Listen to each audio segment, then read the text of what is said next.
Ladies and gentlemen, boys and girls, welcome back to the Rambling Bout Wrestling podcast. I'm your host, Nick Pearl, and I just got to apologize. I'm sorry for having no episode come out last Friday. The reason is, I ended up having the flu. I couldn't tell you how many people I spread it to.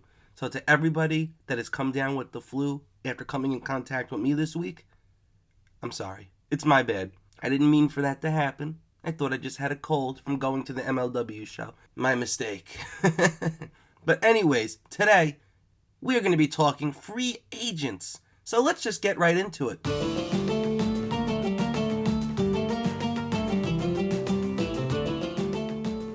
I've pulled up a list of free agents on Fightful.com.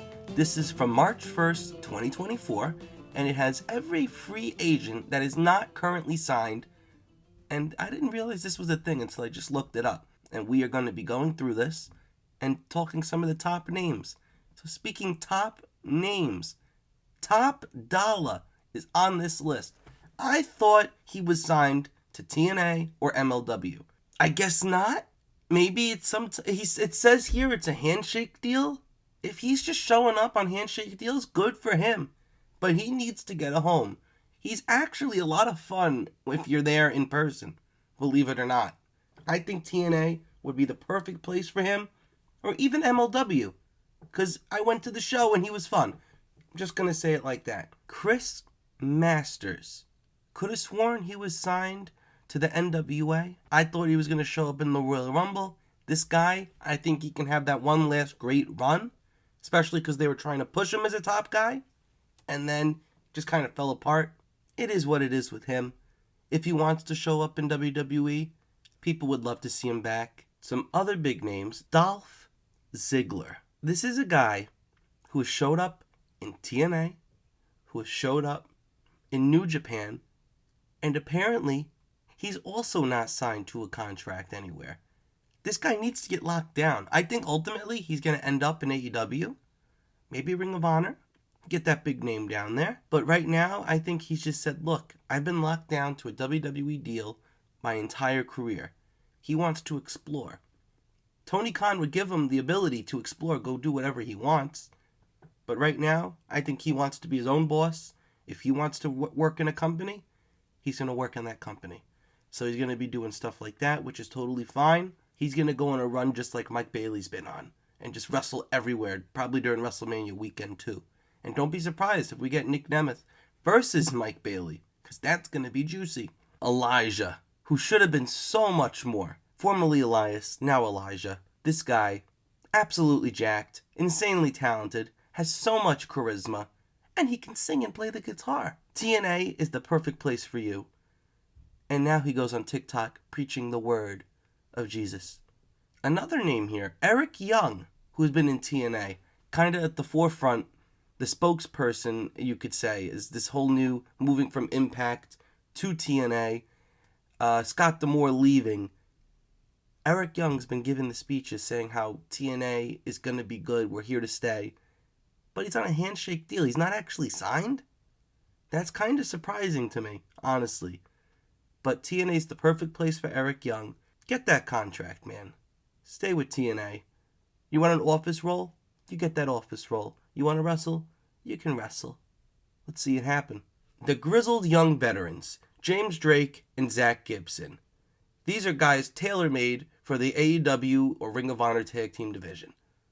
Right now, they're working in TNA a lot. They didn't win those belts. And now they're with Mustafa Ali in a nice little 3-person team. I'm down with that. It's very creative. But these guys should not be backup guys. They had that opportunity with Joe Gacy when they were in his group, and they were not good. So let's keep these guys out of a big group. I think with Mustafa Ali for a little bit, it's fine. But they need to be on their own. Get them into AEW. They're going to be doing the tag team tournament. I'm sure they're going to have a bunch of free agent tag teams showing up. So put the grizzled young veterans in that. Let them have a good run. I could argue, let them even win it. If you want to have a team come in and make a really insane first impression, have them beat an established team. Maybe you have them beat the Blackpool Combat Club. I would go nuts. Immediately puts the grizzled young veterans on a higher level than they've been. Now, these are two guys that were put as a joke together in a tag team. And I'm talking about the Maximum Male Models, Massey and Mansoor. Or Mason Mansoor. I don't know what their names are now. But the point is, these guys on the independent scene, they've already started making a name for themselves. They've erased a lot of the bad taste in everybody's mouths. They're a lot of fun. I've seen the clips on Twitter. These are two guys that you want to put in Ring of Honor. Or even TNA. Let them have a good run as a tag team. Let people see that they're actually talented and they can talk.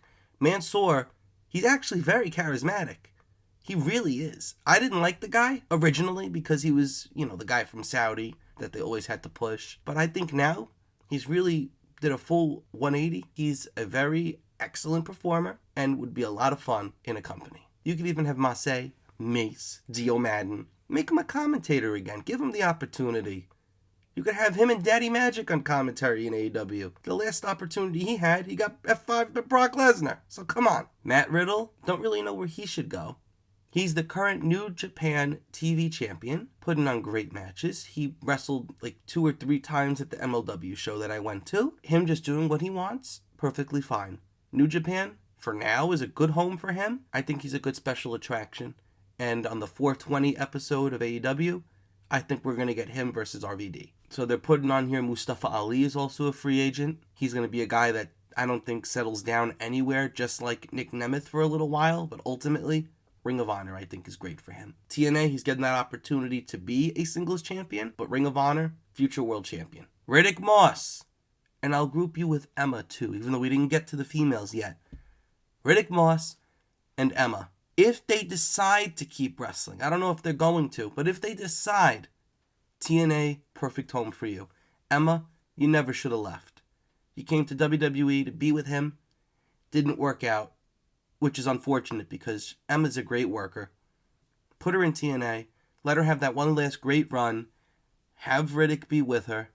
He could be a singles guy there too. I think he has a lot of promise. He really does, as long as he's given that opportunity. There was one time, I think 2 years ago, probably 2 years ago now, maybe 3, where I went to the WWE Madison Square Garden holiday show. And I'm not talking about the first one I went to. I went again with my brothers Tim and Jay. And they had a ladder match for the Intercontinental Championship with Gunther defending. And Riddick Moss was in this match. It was supposed to be Ricochet, but they replaced him with Riddick Moss because Ricochet had just gotten hurt, I think. Nobody understood why they decided to put Riddick in here. All of a sudden, the crowd was 100% behind Riddick Moss. It was incredible to watch. And there was one point where we thought he was actually going to win. He starts climbing the ladder. We're all going nuts. And then Gunther goes, chops him in the chest, throws him off the ladder and wins. But Riddick Moss, he could get the crowd behind him. TNA would be a great landing place for him to establish himself. And then I would say, give WWE another chance. They could see what your full potential is. And if you can reach that, main event guy. The Bollywood Boys, or as they're calling them here, the Blondes of Bollywood. Samir and Sunil Singh. Ring of Honor tag team right there. Put them in the AEW tag team tournament. They've been on AEW programming a lot, but they've always lost. They've been used as jobbers. They're very popular with the Canadian crowd because, they're Canadian, but they're very popular in general. Use them. If the crowd wants them, give them to us. Now, this is one of the big names that I wanted to talk about. Shelton Benjamin. It just recently was reported that he's been in talks with AEW. And this is somewhere where you really want to get this vet. He is an incredible presence to have, be it backstage or working with the young talent. I think he has that one last great run in him. Maybe give him a run against Christian for the TNT title. Or you could put him in a group. You could put him with Shane Taylor Promotions. Shane Taylor, I think, has an AEW deal, not just a Ring of Honor. And that would be a really great guy to put with him. You get that veteran exposure. Any company would be lucky to have him. Just a great all-around guy.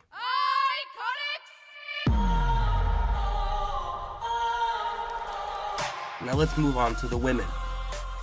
If the Iconics decide to go back to wrestling, I think they will go back to WWE, especially because Shawn Spears is back, and they'll win back the WWE Women's Tag Titles. and then maybe they'll actually have a good run with them this time. Camille, the former NWA Women's World Champion. I could see her in WWE, or I could see her in AEW. AEW's been making some big moves with their women's division lately, so if they want another big name, I could honestly see her showing up on this week's Dynamite in Boston.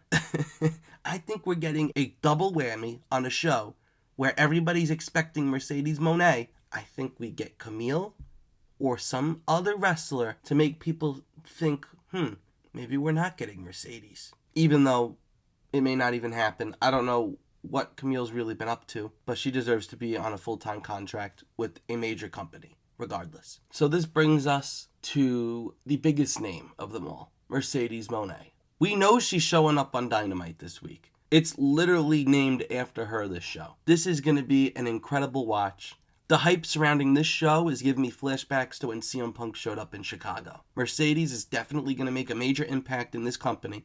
She is going to, unfortunately, I think she's going to beat Toni Storm, but I think the better move would have her go after the TBS championship. Her versus the young star Julia Hart. You make Mercedes not just the face of a women's division, but you make her the face of the channel, the television channel.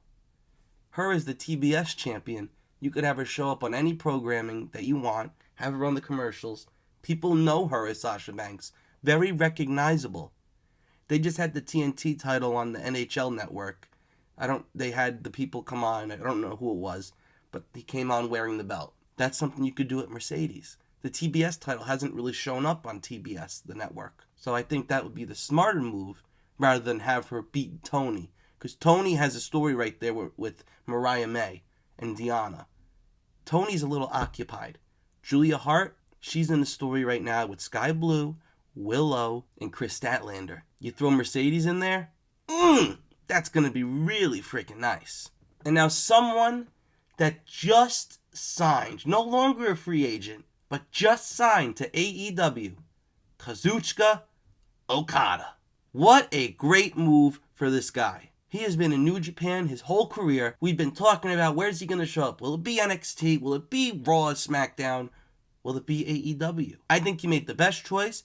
He's making a ton of money right now. He's getting a multi-million-dollar deal. He is in the top storyline, arguably one of the top storylines in AEW, with the Young Bucks, Nicholas and Matthew Jackson. He has an incredible matchup coming up on Big Business this week. The Elite versus Eddie Kingston, Penta, and Pac. I think ultimately Okada is going to beat Eddie Kingston for this Continental Crown, which is just, it's so exciting. Okada on television as a heel, I think he's going to lose that Rainmaker theme song that everybody loves because he's a bad guy. He doesn't need it right now. Let him be with the Bucks. I will call them just the Bucks, not the Young Bucks, by the way. They're heels, but I guess they're just going to be the Elite for now. This is the best move Okada could have made, immediately pushed as the top guy that he is. If he had gone to WWE, especially before WrestleMania, I don't really know where he would fit in. He could have had him in a specialty match, maybe bring him in against, I don't know, somebody that couldn't get on the WrestleMania card like Seth Rollins did with Cody. Or you just throw him in with Gunther. That's a match I'm actually a little upset that we're not getting. Gunther and Okada. That could have been fantastic. You get the chop versus the lariat. Oh well. Maybe in 4 years' time we'll get that. Will Ospreay. The best wrestler in the world. Hands down. Every time this man is on my screen, I have to sit there and stare. He's the total package. AEW is the best landing place for him. The way he cuts his promos, the way he curses. He would never work out well in WWE, at least right now. AEW is a great place for him to adjust to having weekly television, where he can learn to control himself. He's toned down his wrestling a little bit, so he can go for longer. No more insane high-flying moves just because he wants to do them. He has an incredible matchup going on at Dynasty against Bryan Danielson. Bryan's like, yo, this is my last year as a full-time guy. Give me Will Ospreay. Why not? Another 5-star match in the making. Ospreay, just since signing, he's already got 2 5-star matches. He got one at the pay-per-view against Takeshita, and now he's got one against Kyle Fletcher on a weekly episode of Dynamite.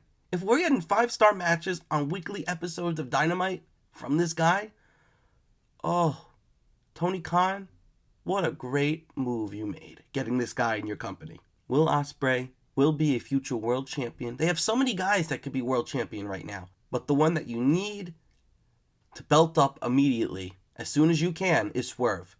And the big money matchup that you have is Swerve versus Will Ospreay. And I would do it at All In. That's the biggest matchup that you can make in any company right now. Roman and Cody's pretty big, but they already did it. This is a match that everybody wants to see. If you make it at the biggest show of the year for your company, people will buy it. People will want to watch it. And they will go 40 minutes and put on one of the best matches you'll ever see. And with that, this brings this episode of the Rambling About Wrestling podcast to a close. Thank you all for listening. If you missed any of my past episodes, or if you missed this one, check me out on Apple Podcasts, Pandora, iHeartRadio, Spotify. Check me out on the Instagram and the YouTube at Rambling About Wrestling. I have been your host, Nick Pearl, and I will see you all on Friday. Let's keep rambling, everybody.